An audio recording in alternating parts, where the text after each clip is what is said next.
You are thrash. Get out of my house. Throw the trash out. Those were the last words Sterling Beaumont said before the iron gates of the Beaumont estate clicked shut, locking Quinn Thorne out in a freezing November rain. He didn't even look up from his financial ledger as his security team dragged his pregnant maid to the curb. He thought he was disposing of a mistake. He didn't realize he was starting a war. Welcome to our story today. This is a journey of betrayal, hidden legacies, and a reckoning that will leave you breathless. Before we see how the woman who had nothing brought the man who had everything to his knees, please take a moment to like this video, subscribe to our channel, and let us know in the comments where in the world you are watching from. We love hearing from our community. Now, let's go back to that gate. Let's stand in that rain with Quinn Thorne and understand exactly what was taken from her, because only then will you understand what she built back. The rain on that November night wasn't dramatic. It wasn't a cinematic downpour designed to underscore someone's suffering.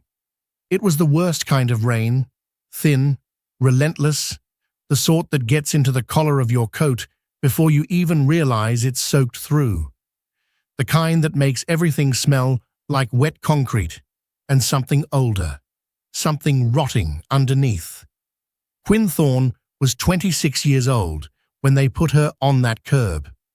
She had $38 in her coat pocket, a cell phone with a cracked screen and 9% battery, and a pregnancy that was 14 weeks along, just far enough that her uniform had started pulling tight across the abdomen, and just far enough that hiding it was no longer possible.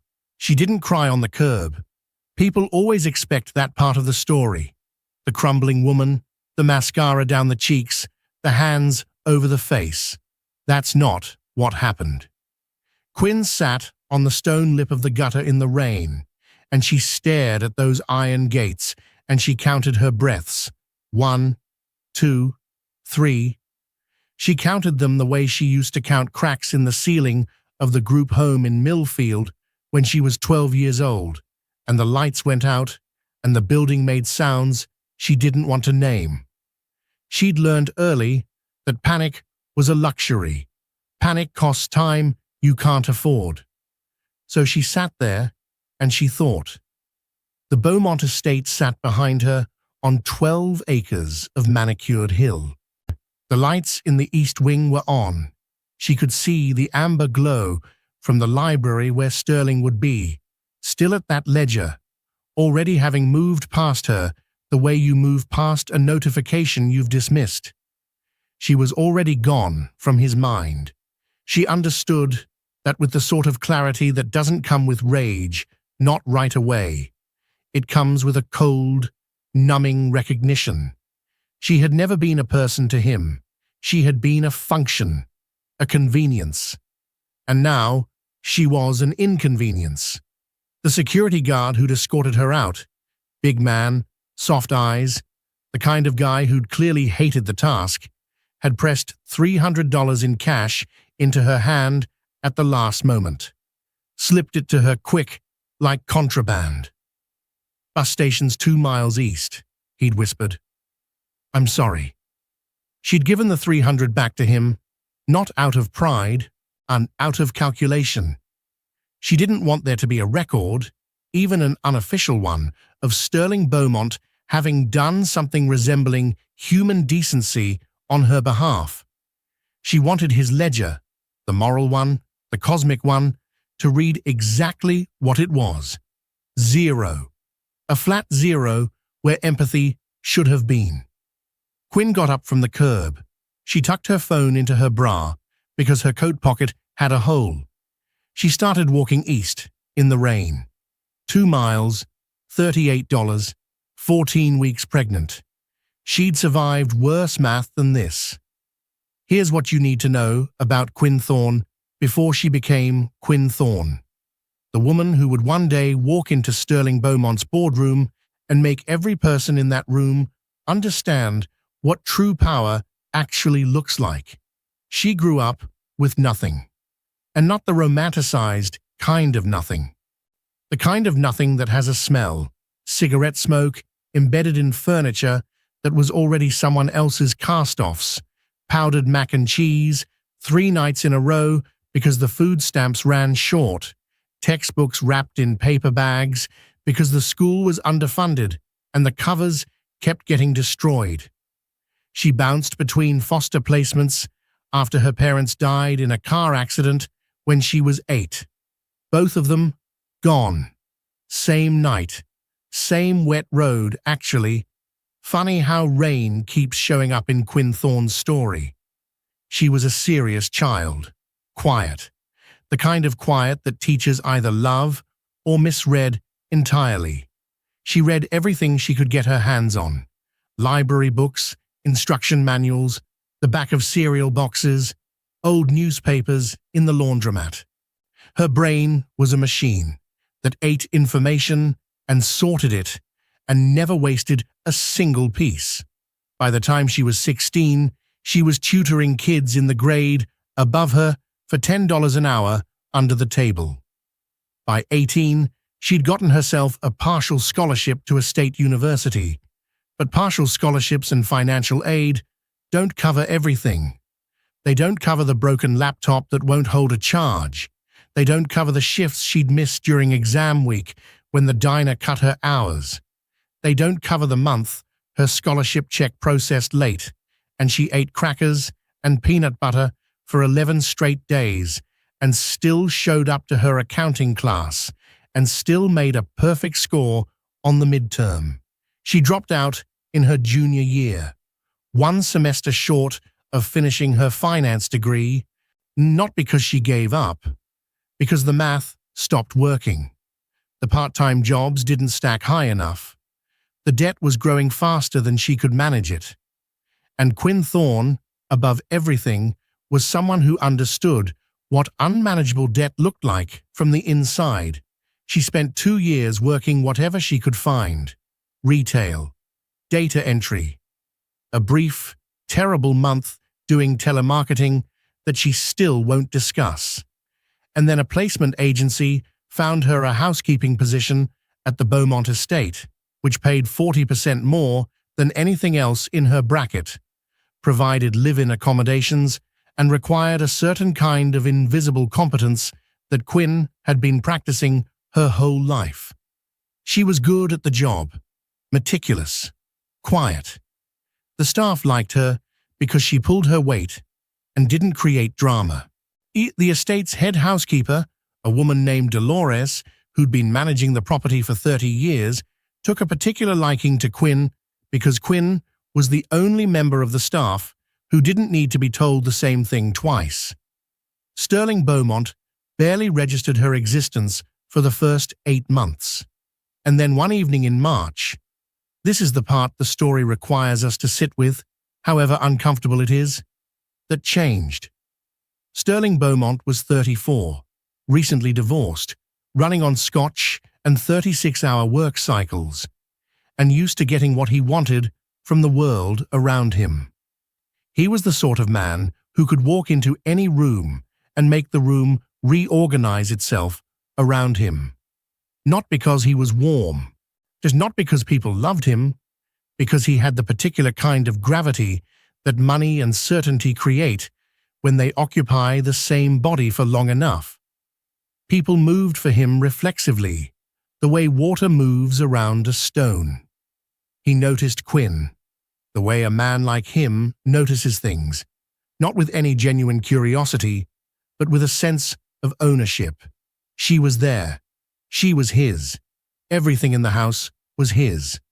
Quinn, for her part, was 25 and lonely in the specific way that people are lonely when they're surrounded by people who don't actually see them.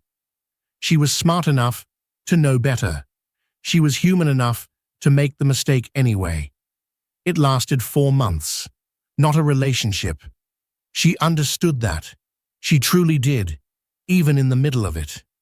It was something quieter and sadder than a relationship, a moments of contact in the margins of his life. He would find her in the library late at night, ask her what she was reading, actually listen to her answer. There were conversations, real ones, about economics and systems and the way money moved through markets. He seemed almost surprised by her mind, which told her everything she needed to know about what he actually thought of her. But she chose not to look at that too hard.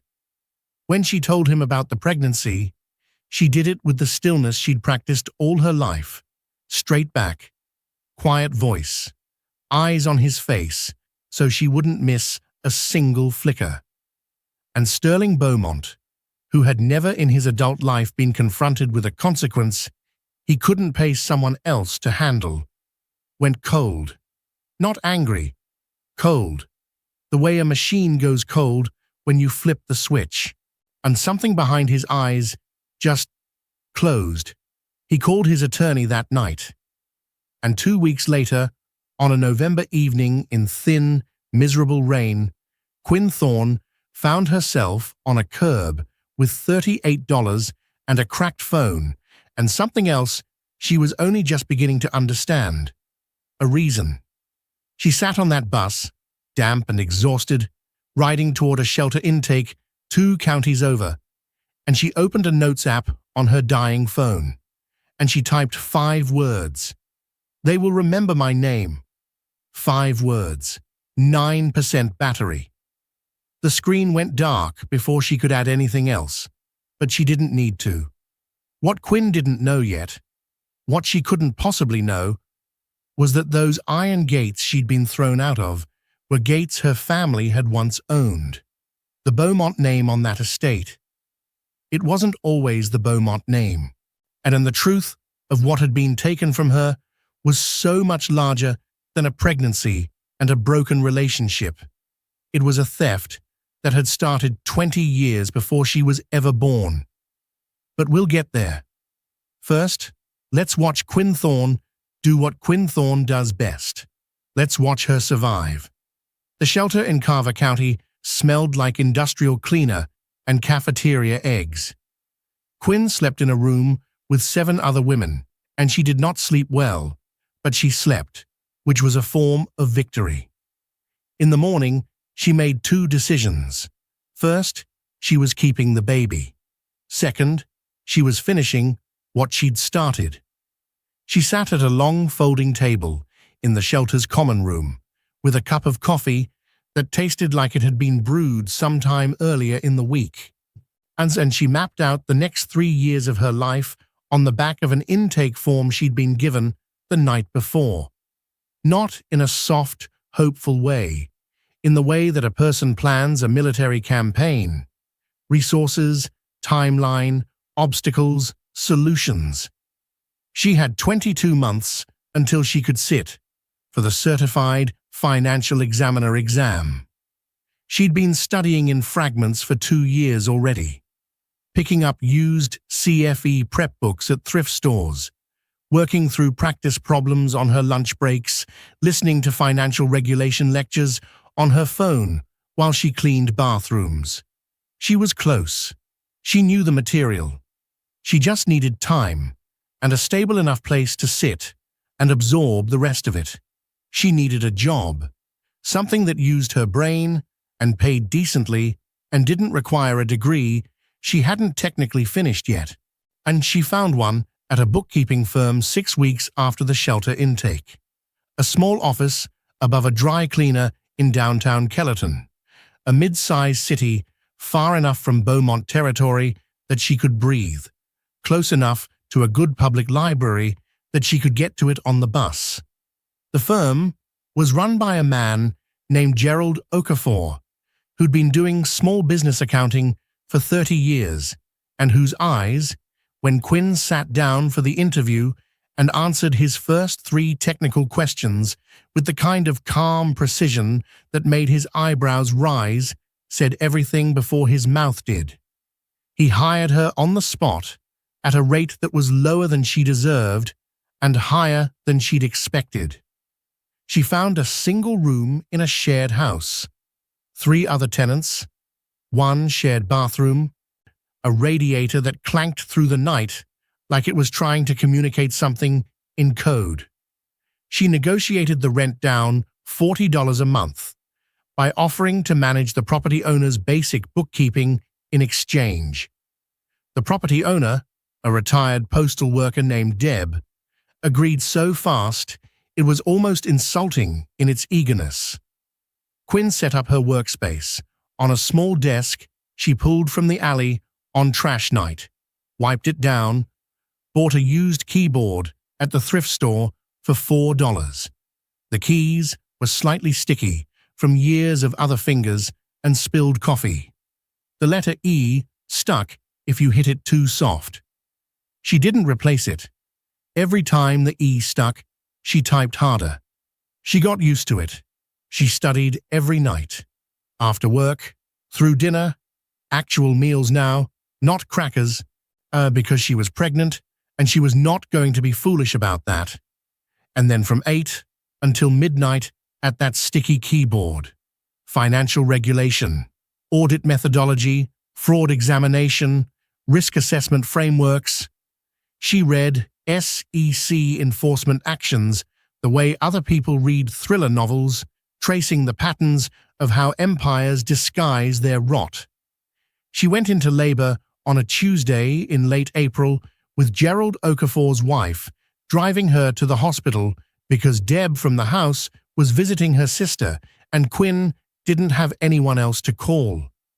The labor was long, and her back hurt in a way she hadn't known was possible. And she held the baby against her chest afterward with both arms and looked at his face, round, furious, already so certain of his own existence, and felt something clarify inside her. She named him Roe Thorne. Nobody else's name on the birth certificate. Roe Thorne, complete. His own person, starting now. She took 3 weeks of leave and then went back to work with Roe in a second-hand carrier against her chest because she couldn't afford childcare yet.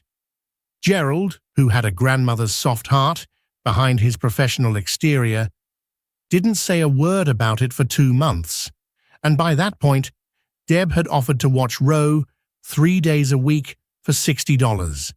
$60 that Quinn budgeted as precisely as a surgical incision, cutting it from her food money and offsetting it by picking up a second set of books for a restaurant owner who paid in cash.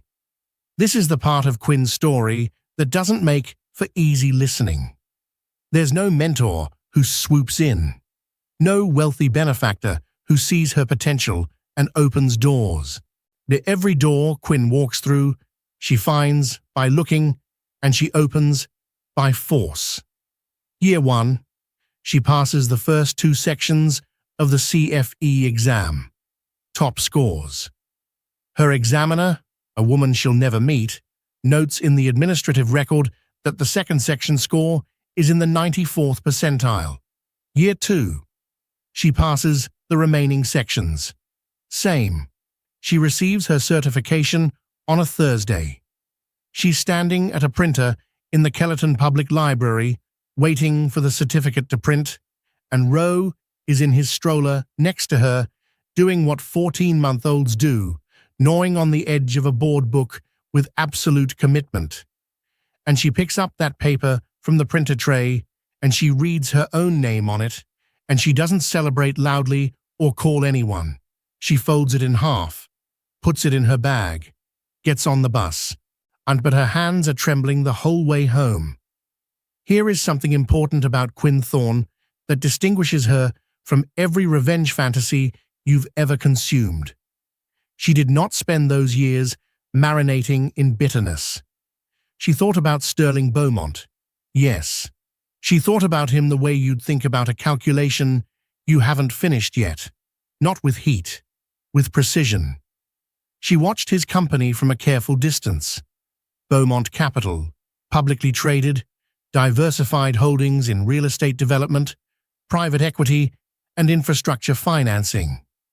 She read his quarterly reports the way she read everything, systematically hunting for the gaps between what numbers said and what they meant. She saw things. Even from the outside, even without access, she saw things that nagged at her, the way the sticky E-key nagged, insistently and persistently until they were impossible to ignore. The debt ratios in the infrastructure portfolio were uncomfortable. Not catastrophically, not yet, but the kind of uncomfortable that a trained eye recognizes as the early pressure of something that's been papered over for a while. There were loan structures in Beaumont Capital's filings that had a specific shape, a shape she'd seen before in the fraud cases she'd studied, where related party transactions got reclassified as arm's-length dealings to make balance sheets look cleaner than they were. Maybe it was nothing. Maybe she was looking for something because she wanted to find it. Or maybe Sterling Beaumont, who had always believed that being the most powerful person in any room meant the rules only applied to other people, had been playing games with his books for a very long time. She applied to the Regional Financial Regulatory Commission in year 3. The application process was rigorous. 3 rounds of testing, 2 in-person panels, a background investigation that she sat through with the patience of someone who has nothing to hide and nothing to explain away. She'd been clean her whole life. There was nothing in her background that she hadn't already filed, disclosed, and addressed. She got the position of junior financial examiner. She was 29 years old. Roe was 2.5 and had developed a personality best described as determined chaos, and her life had a structure to it now that she could feel around her like scaffolding. Not luxurious, not soft, but solid, reliable. She spent the next 2 years becoming the most competent examiner the Commission had seen in a decade, and not because she was trying to be noticed, because thoroughness was simply the only mode Quinn Thorne operated in. When she worked a file, she worked it completely. She followed threads that other examiners flagged as low priority, ran down discrepancies that looked small on the surface, and turned out to have roots that went much deeper. She developed a specific expertise in structured loan risk, the complicated, deliberately opaque world of how large companies leverage debt, reclassified liabilities, and obscured solvency problems in the guts of their financial architecture. Her supervisor, a dry, efficient man named Director Callum Prest, noticed. He began assigning her the more complex examinations, the ones with political weight, the ones where the entities under review had expensive attorneys and the expectation that regulators would be intimidated. She was not intimidated. She was, if anything, more focused in the presence of resistance. Resistance was data. It told you exactly where the pressure points were.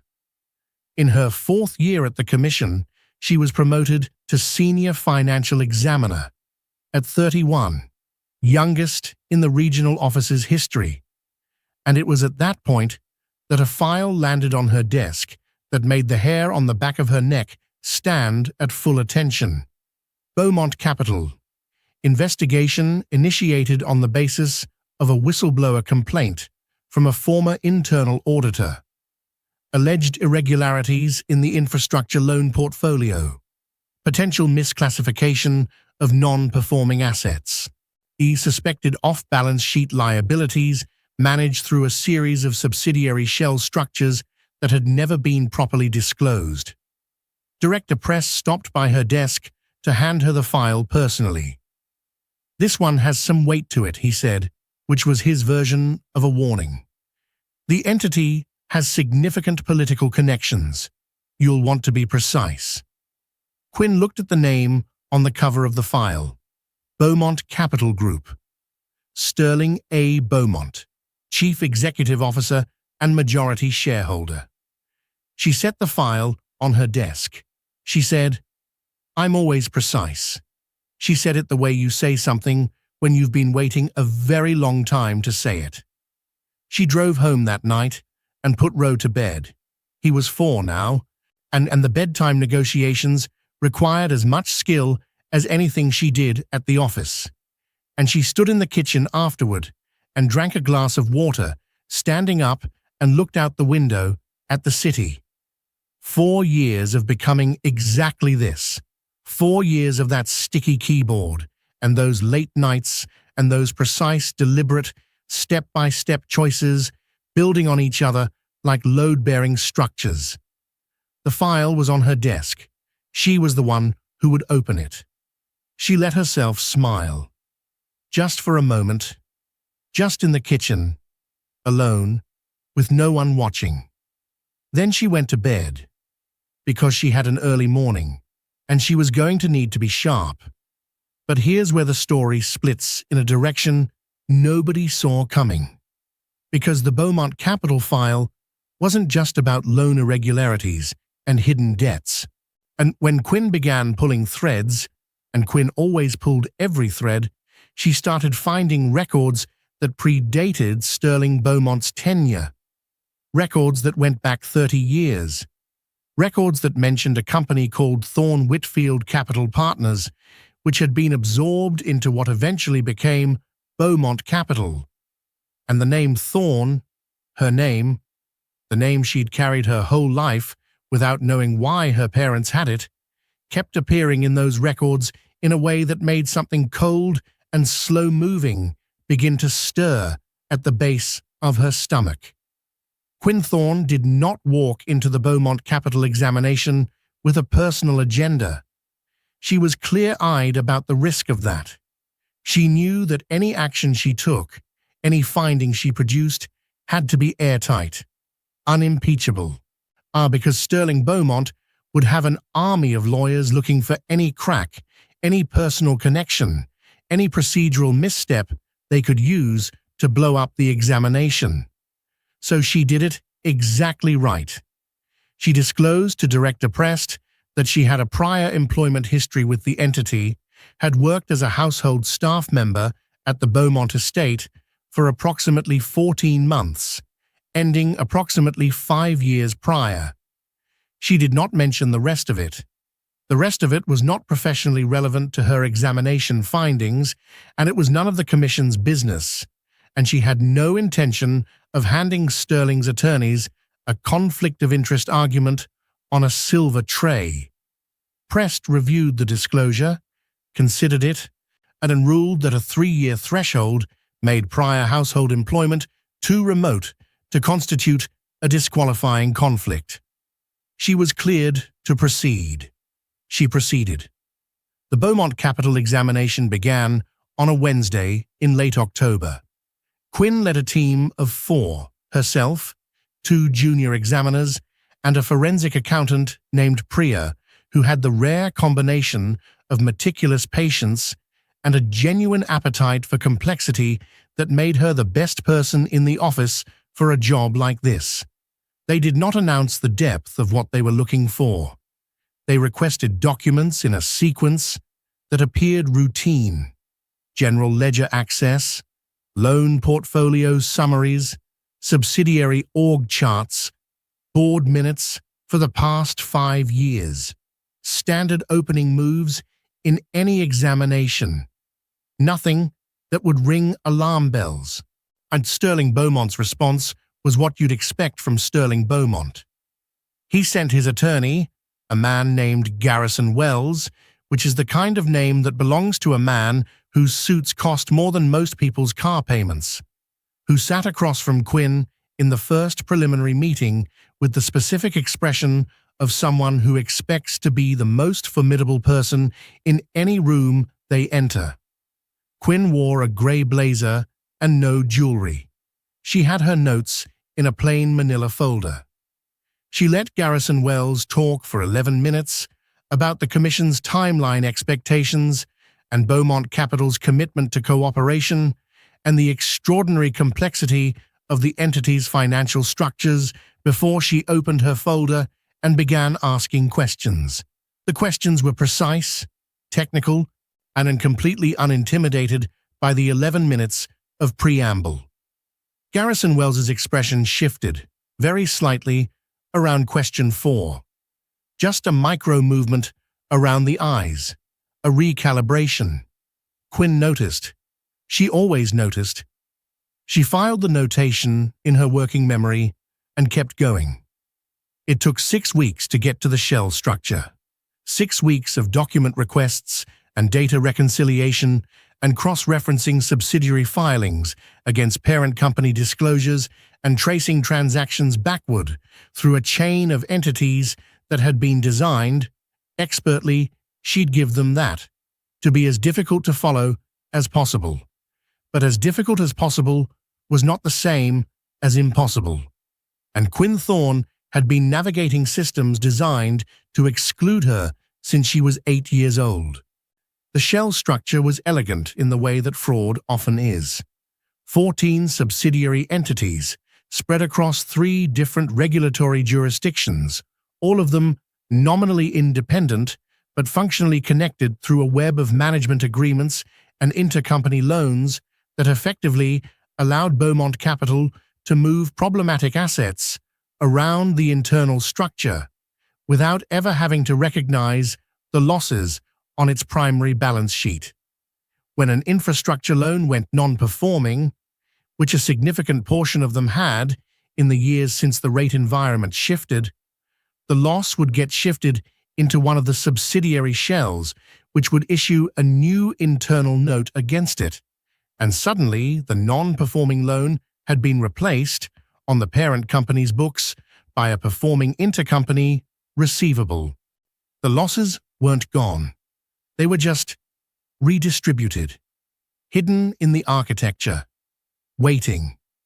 The total hidden liability, when Quinn and Priya had traced it fully, was somewhere north of $240 million, against a publicly disclosed book value that investors believed was healthy, against stockholder equity that was essentially fictional. This was not a gray area. This was not aggressive but legal financial engineering. This was material misrepresentation, securities fraud, potentially bank fraud, depending on what the lending institutions had been told. Quinn sat with the number, 240 million, and felt something that wasn't quite satisfaction, not yet, but was in the neighborhood of it. The cold, precise satisfaction of a person who was right about something they'd suspected from a distance for years. She made a pot of coffee in the examination team's temporary office space. She brought Priya a cup without being asked. She sat back down. "We need to expand the timeline," she said. Priya looked up. "How far back?"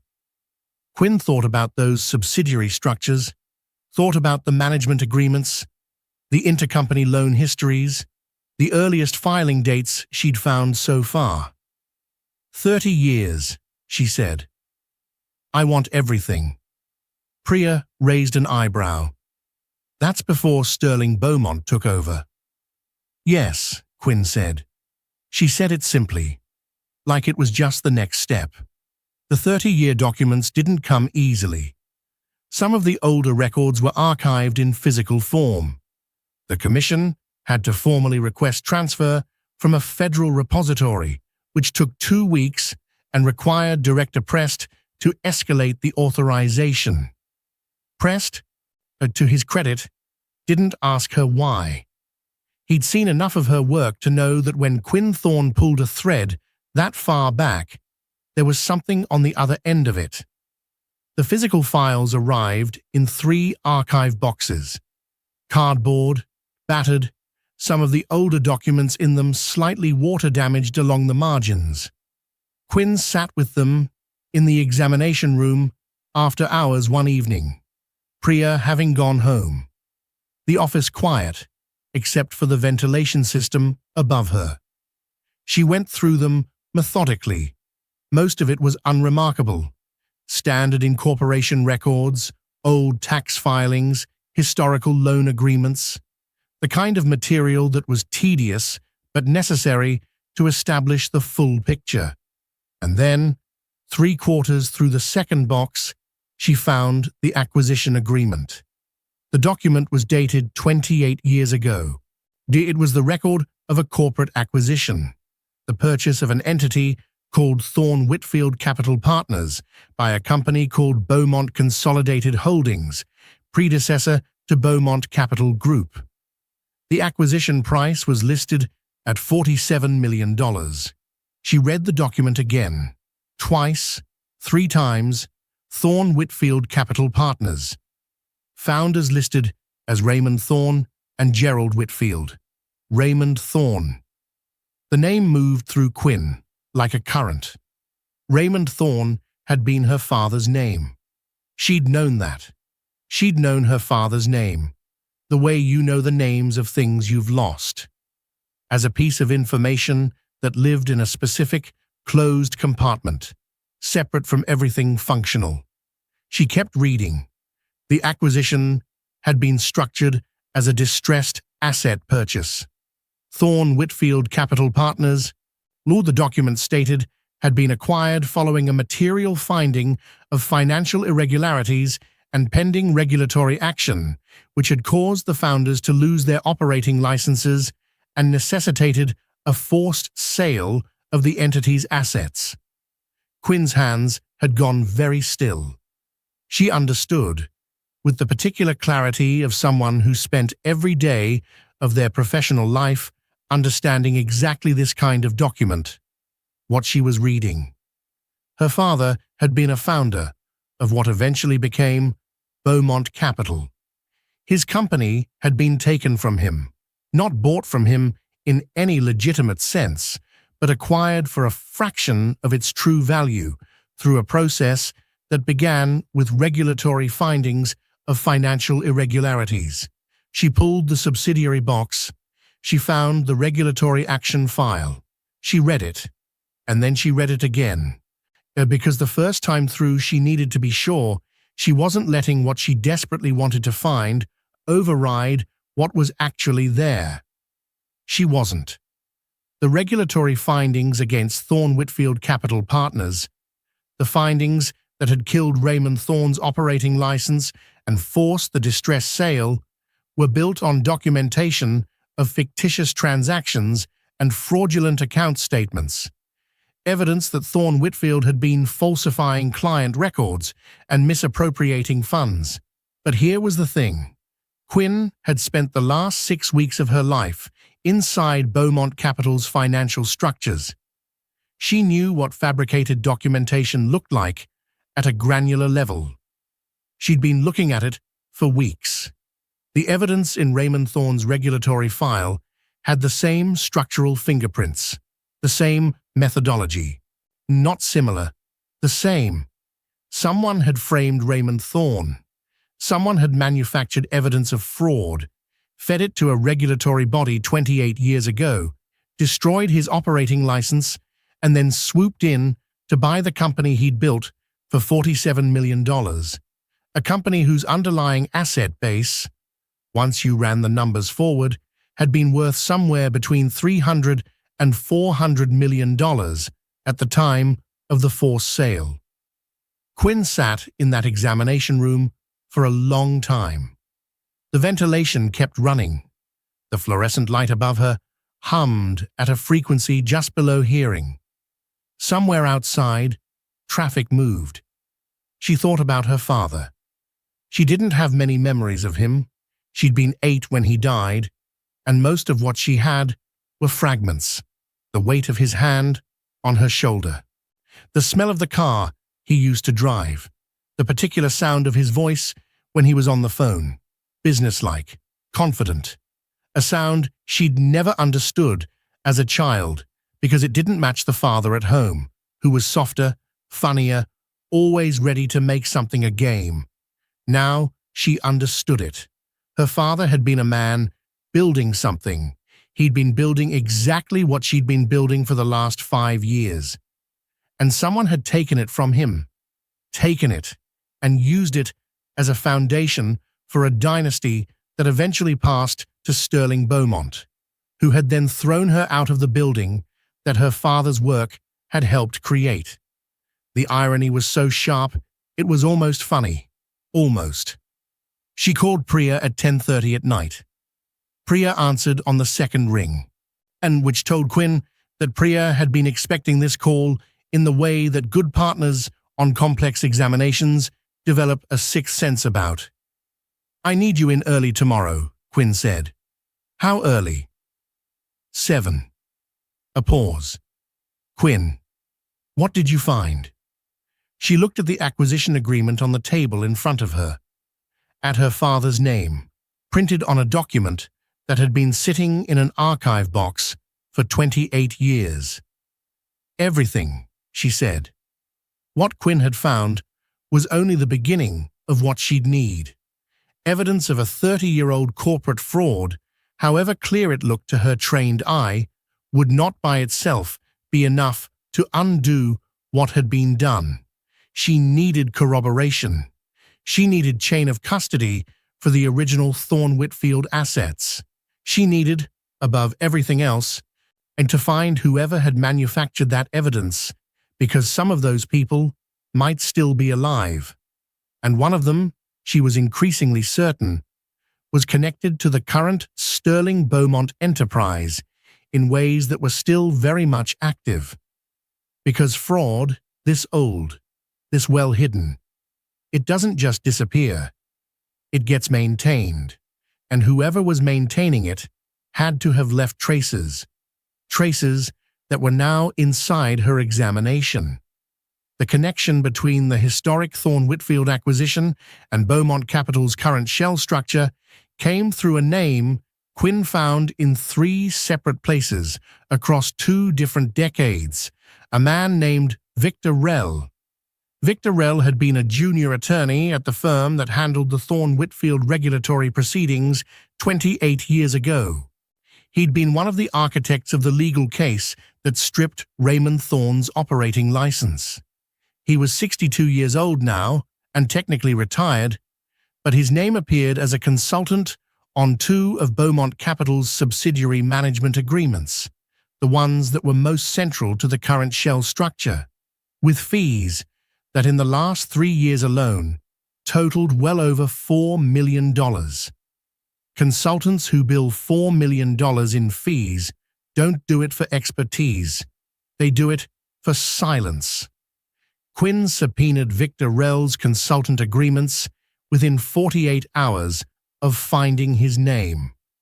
By the time Garrison Wells filed the objection, which was, professionally speaking, a work of art in how aggressively it tried to invoke attorney-client privilege over documents that were clearly not covered by it, Quinn had already identified 3 bank accounts linked to Rell's consulting entity that had received payments structured in a way that, if she had to describe it in a report, she would describe as deliberate avoidance of reporting thresholds.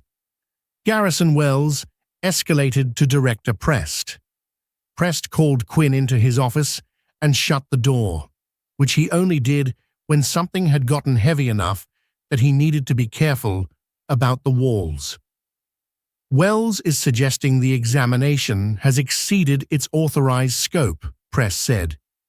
He had a way of delivering information like this that was neither a warning nor a defense, just a factual statement, offered to someone he trusted to respond to it appropriately. "The authorized scope is Beaumont Capital's financial condition and the accuracy of its public disclosures," Quinn said. "I've found evidence that the current shell structure is operationally connected to a historic acquisition that may have been achieved through fraud. The historic acquisition is directly relevant to the current entity's capitalization structure and underlying asset ownership. It is within scope." Prest looked at her for a moment. He had the face of a man who'd been doing this long enough to recognize when an examination had found something real. "Do you have everything documented?" "Every step," Quinn said. "You can follow my work forward and backward from day one. There's nothing in this examination that won't survive a legal challenge." "You're confident in that?" "Completely." He nodded once. "Then keep going." Victor Rell was brought in for an examination interview on a Thursday afternoon. He came with his own attorney, which Quinn had anticipated. He was a tall man, 70s adjacent, the kind of man who'd spent decades being comfortable in rooms where other people were nervous and had let that comfort settle into an assumption that nothing could truly touch him. Quinn noticed this.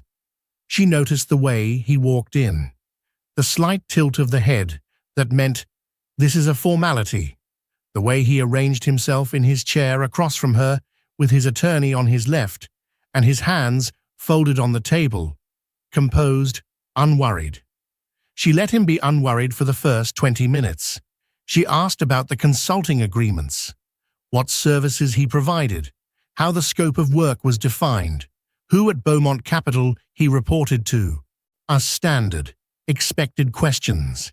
He answered them smoothly because he'd clearly prepared for exactly these questions. And then she shifted. Mr. Rella, I'd like to direct your attention to a set of documents from approximately 28 years ago. She slid a copy of the regulatory action file across the table.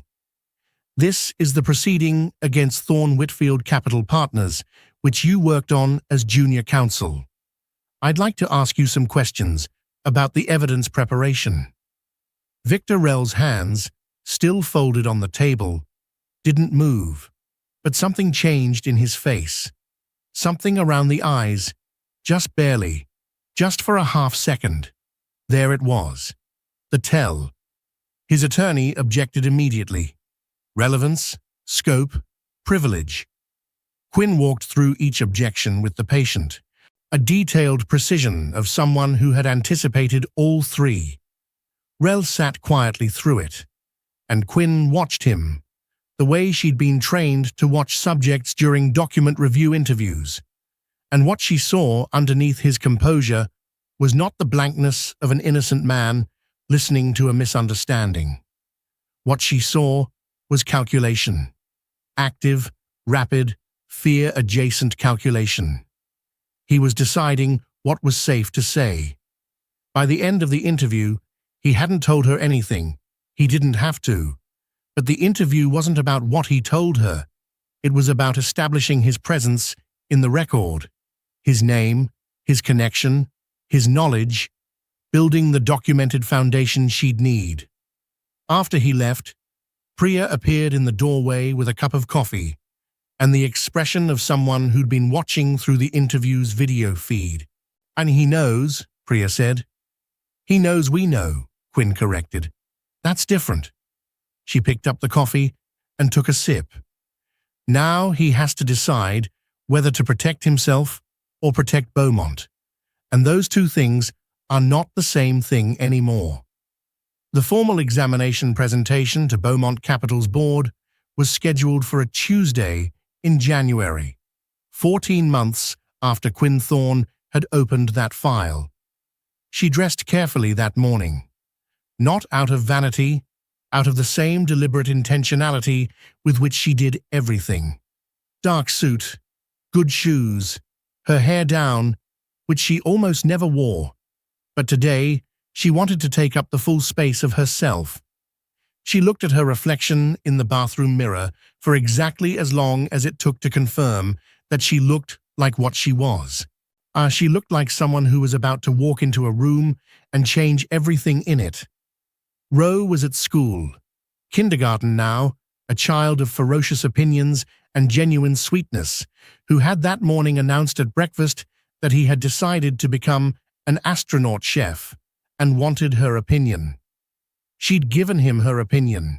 She'd given him the full, serious, engaged opinion of a woman who believed in taking Ro's ideas exactly as seriously as Ro did, which was completely. She kissed him on the top of his head and went to work. The Beaumont Capital boardroom was on the 43rd floor of a tower in the city's financial district. Floor-to-ceiling windows, a view that communicated power as efficiently as any words could.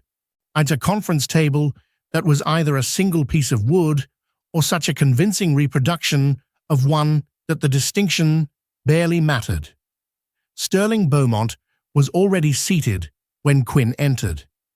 She had not seen him in 5 years. He was 39 now, and he'd acquired something in those 5 years. Not weight, not age exactly, but density. The kind of density that power builds up in a person when it goes unchallenged long enough. He was in his chair at the head of the table, surrounded by his attorneys and his CFO and 2 board members, and he was looking at his phone when she walked in. And then someone said something to him. She couldn't hear what. And he looked up. He saw her. For a moment, just a moment, his face did something unplanned. She saw it. The flicker of recognition. The half-second recalibration. His eyes moved to her credentials badge, then back to her face, and she watched him process it. Process her.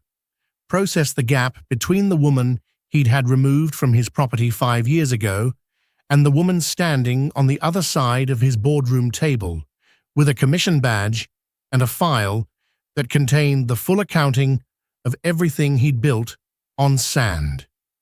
His face closed again quickly. He was a controlled man, but she'd seen the flicker, and that half-second was enough. She set her documents on the table. She introduced herself and her team formally, because this was a professional proceeding and she was going to conduct it with absolute professionalism. She did not look at Sterling Beaumont with anything except the attention of an examiner addressing the subject entity's chief executive. "Mr. Beaumont," she said, "Thank you for making time for this presentation. I'll walk your board through our findings in sequence." She clicked to the first slide. Quinn presented for 2 hours and 12 minutes. She started with the shell structure, the 14 subsidiaries, the intercompany loan mechanics, the reclassification of non-performing assets, the $240 million hidden liability.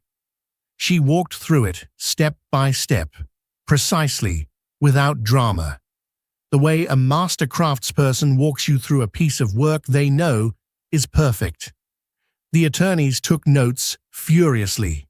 The CFO, a man in his 50s who had clearly known something was coming, but hadn't known exactly how much, had gone a color that was technically beige, but was trending toward gray. Sterling Beaumont sat very still. She moved to the second section, and Victor Rel's consulting agreements, the payment structures, the connections to the historic Thorne-Whitfield acquisition. And then she moved to the third section. "I want to direct the board's attention to the entity's foundational capital structure," she said. Her voice was perfectly even. "Specifically to the circumstances of the 2004 acquisition of Thorne-Whitfield Capital Partners and the underlying assets that form the basis of Beaumont Capital's initial portfolio." She clicked to the slide showing the acquisition agreement. Thorne-Whitfield Capital Partners was acquired as a distressed asset following regulatory action that stripped its founders of their operating licenses. The regulatory action was premised on evidence of financial irregularities. She paused. "Our examination has found that the documentation used as the basis for that regulatory action shows structural characteristics consistent with fabrication." The room was very quiet. "Specifically," Quinn continued, "the transaction records submitted as evidence against Thorne-Whitfield's founders bear formatting and metadata characteristics consistent with documents produced in the period after the transactions they purport to document, and consistent with documents produced using tools controlled at the time by counsel for the acquiring party, Beaumont Consolidated Holdings." She looked at Sterling Beaumont when she said this. He was looking at his hands on the table. "This examination's findings have been referred to the Office of Financial Fraud Enforcement, and a separate criminal referral has been transmitted to the Department of Justice. Beaumont Capital Group's public securities filings have been flagged for SEC review pending the outcome of those proceedings.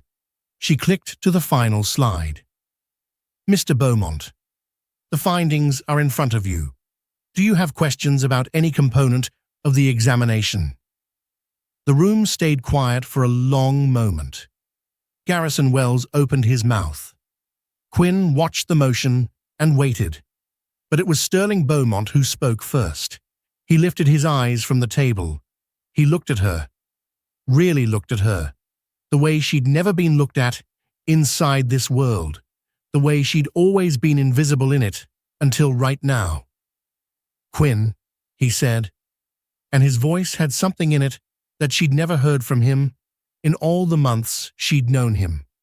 Something stripped and bare. She looked back at him with absolute composure. Mr. Beaumont, she said, this is a professional proceeding. I'd ask that you direct any responses to the examination's findings through counsel. She closed her folder. She was not unkind when she said it. She was not cold. She was simply, completely, precisely herself. The woman she'd been building for 5 years, in a shared house with a sticky keyboard and a child in a carrier and $38 and a reason. But the boardroom wasn't the end. Not for Quinn and not for Sterling Beaumont. Because when a man like Sterling has the floor pulled out from under him, the fall reveals everything, including the things he'd buried so deep, he'd forgotten they were there. And Quinn Thorne, who had built her case with surgical precision, was about to discover that the final piece of it, the piece that would determine her actual legacy, wasn't in the financial documents at all. It was in the conversation Sterling Beaumont's own attorney was about to have with his client in the hall outside that boardroom. A conversation that Quinn wasn't supposed to hear, but did. A conversation that would change the shape of everything she thought she'd already won. The hallway outside the 43rd floor boardroom had that particular quality of expensive buildings. Sound-absorbing carpet, thick walls, the muffled hush of serious money. Quinn was standing near the elevator bank, talking with Priya about the post-presentation documentation process, when she heard voices from around the corner. Not loudly, she wasn't eavesdropping exactly, but sound travels in specific ways, and in the combination of the hallway's angle and the particular carrying quality of a male voice at low urgency meant she caught fragments. Garrison Wells. Can't pursue the trust claim without acknowledging the original acquisition. A second voice, older, which she recognized as one of the board members. Beaumont's grandfather structured it to survive challenge, but not if the underlying acquisition is ruled fraudulent. The trust beneficiary question. If Thorne Whitfield's founders were wrongfully dispossessed, there's an argument the trust assets. She stopped moving. She looked at Priya. Priya, who had heard enough to follow the direction of Quinn's attention, went very still. There's a trust, Quinn said quietly. She said it not as a question, but as the sound of something clicking into place. The last piece, the piece she hadn't known was missing because she'd only been looking at the corporate structure. She'd been looking at the equity, the liabilities, the operating entity. She hadn't looked at the trust. She went back to the office and she requested the Beaumont Capital Group's full trust documentation. Every version, every amendment, going back to the original establishment. The Beaumont Capital Trust had been established by Sterling's grandfather, Aldous Beaumont, at the time of the Thorne Whitfield acquisition. It held a 12% residual interest in Beaumont Capital Group. Not a controlling stake, but a meaningful one. At current valuations, even accounting for the hidden liabilities, the trust interest was worth somewhere between $40 and $60 million. The trust's original documentation named its beneficiary as the founding partners of the entity whose assets formed the foundation of Beaumont Capital Group. In 1996, the trust had been amended to designate the Beaumont family as sole beneficiaries. The amendment had been authorized by Aldous Beaumont. It had been witnessed by Victor Rell, then a junior attorney. The amendment was dated 14 days after the forced sale of Thorne Whitfield Capital Partners had been completed. 14 days.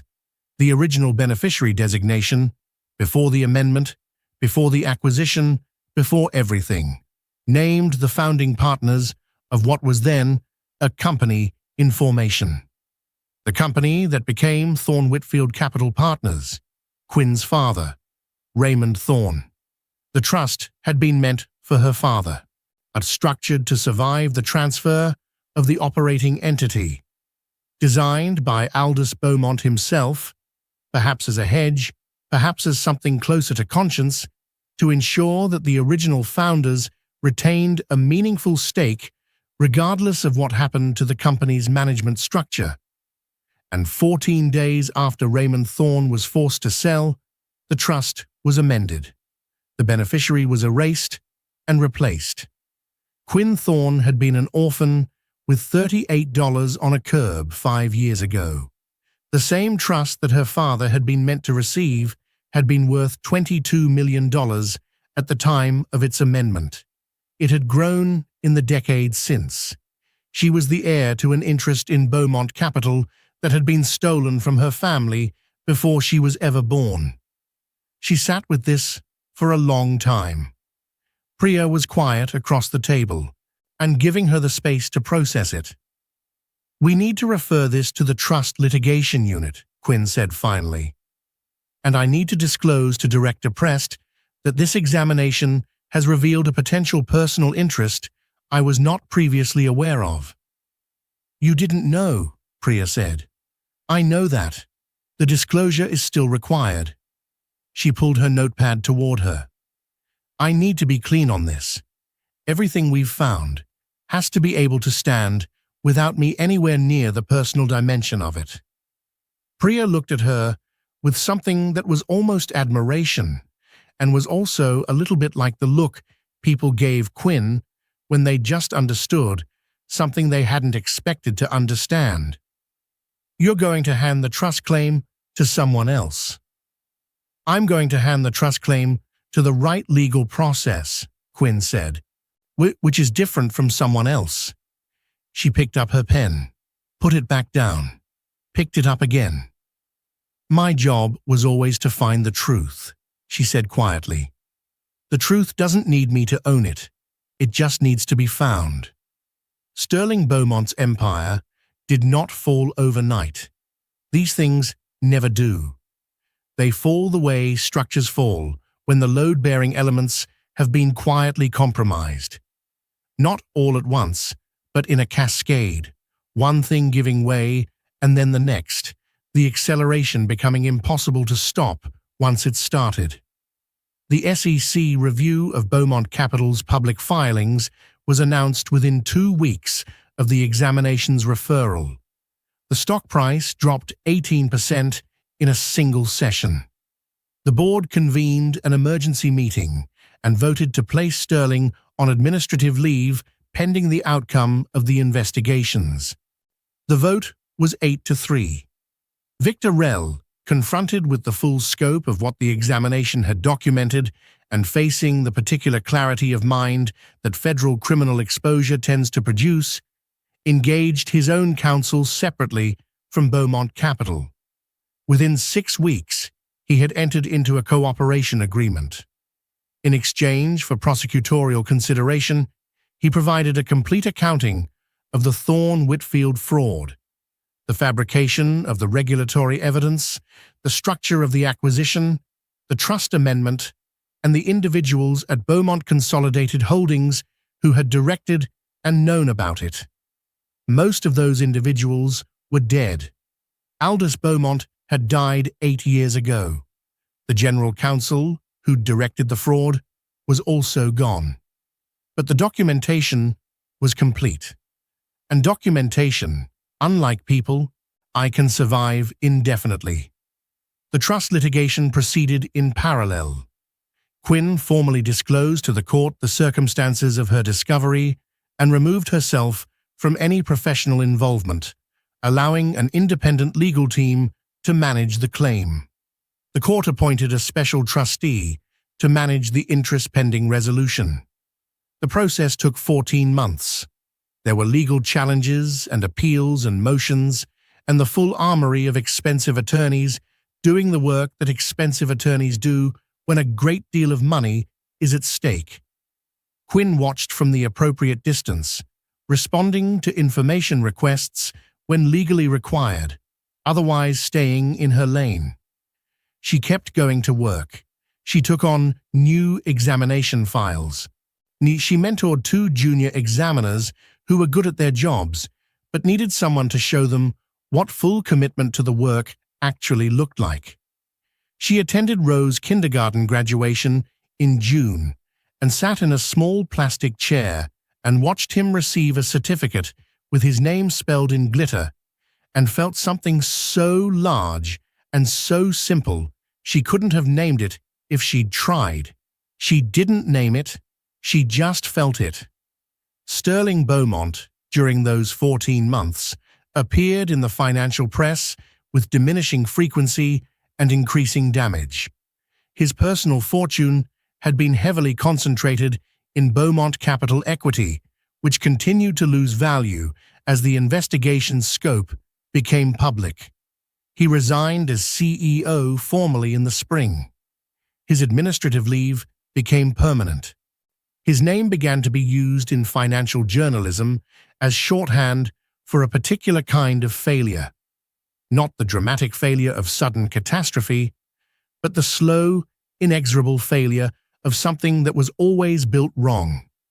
He retained one property, a house in the countryside, modest by his former standards, purchased before the estate, and most of his liquid assets were frozen by court order.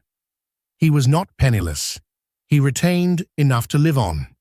But what he had lost was not primarily money. What he had lost was the certainty, the bone-deep, never-questioned certainty that he was someone to whom consequences did not apply. That certainty had been the central organizing principle of Sterling Beaumont's life. And without it, he was, as far as anyone could see, genuinely lost. Not tragically, not in a way that demanded sympathy, but in the particular way of someone who has spent decades treating their own comfort as the fixed point around which everything else orbited, and has now discovered that the fixed point was imaginary.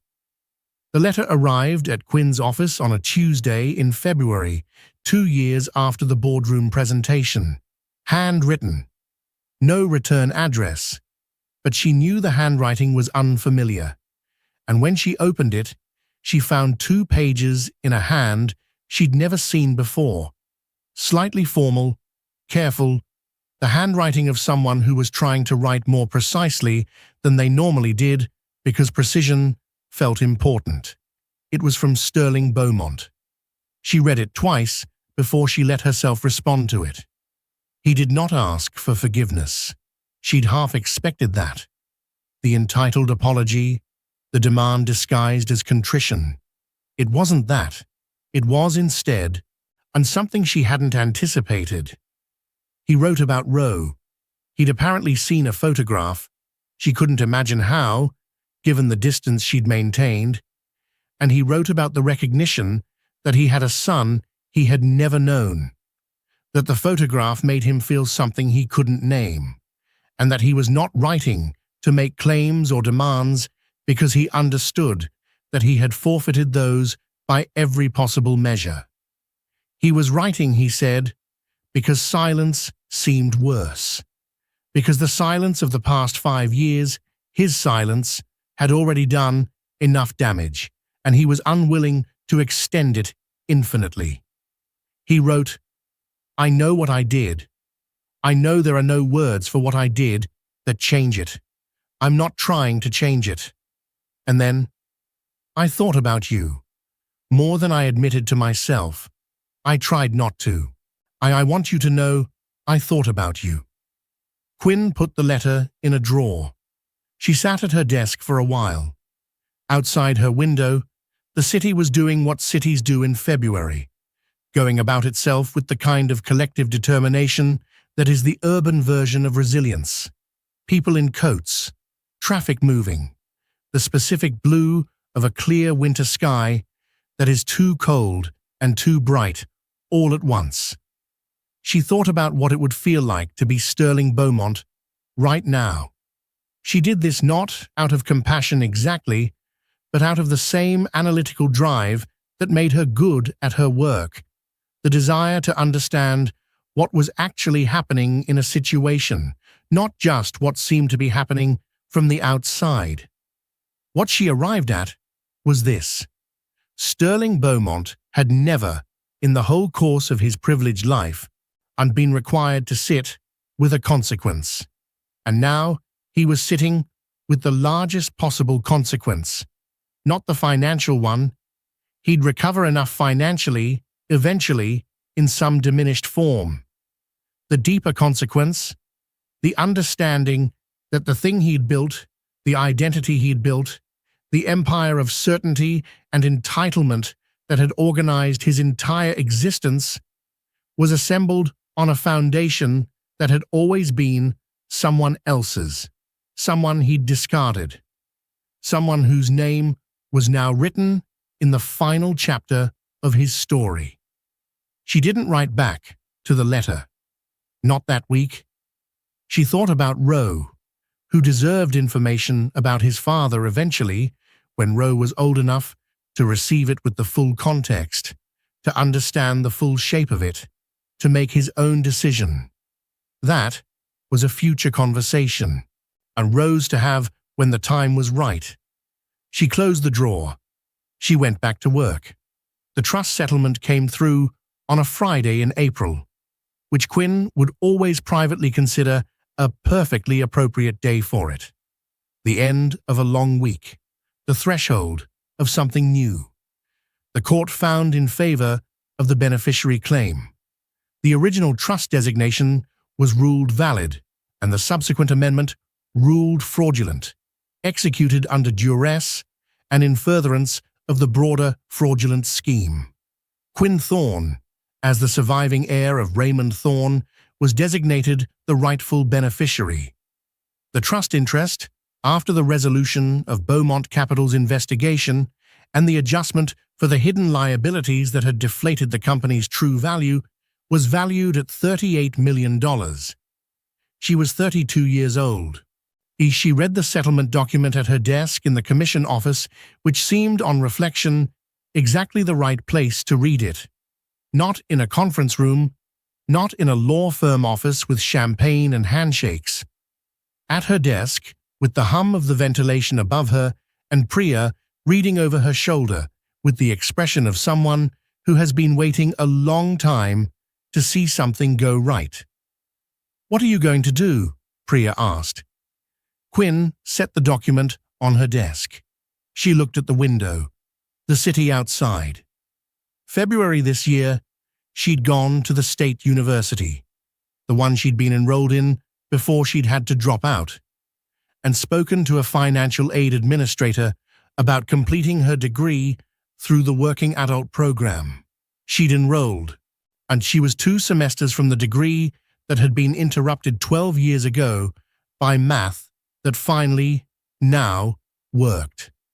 She thought about Roe, about the things she'd wanted to build, not just for him, for herself, for the version of herself that had mapped out a plan on the back of an intake form in a Carver County shelter with nothing but $38 and a cracked phone and a reason. "I'm going to finish what I started," she said. Priya raised an eyebrow. "You've already finished." Quinn looked at her. "I haven't even started," she said. And she was smiling when she said it. A real smile, not the controlled, contained expression she wore in boardrooms and examination interviews. A smile that went all the way through her. Here is what Sterling Beaumont learned, at the cost of everything. And the thing that he'd thrown onto that curb in November rain wasn't a mistake or an inconvenience or a liability to be discarded. It was, quite literally, the heir to everything he'd built. It was the future that his family had stolen, grown up, and come home. It was the woman his father's empire had wronged twice over, once through theft, once through cruelty, and who had responded both times not with rage, but with something far more durable: precision, patience, the willingness to do the hard work all the way to the end.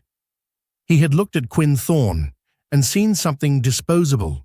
She had looked at Sterling Beaumont and seen a problem to be solved. The difference between those two ways of seeing is the whole story. Ro Thorne was 5 years old when his mother drove him to see the ocean for the first time.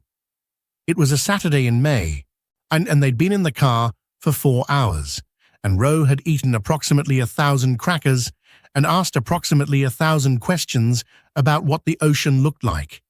And when they finally got out of the car in the parking lot above the beach, the wind came in strong and salt-smelling, the water grey-green and restless in the morning light.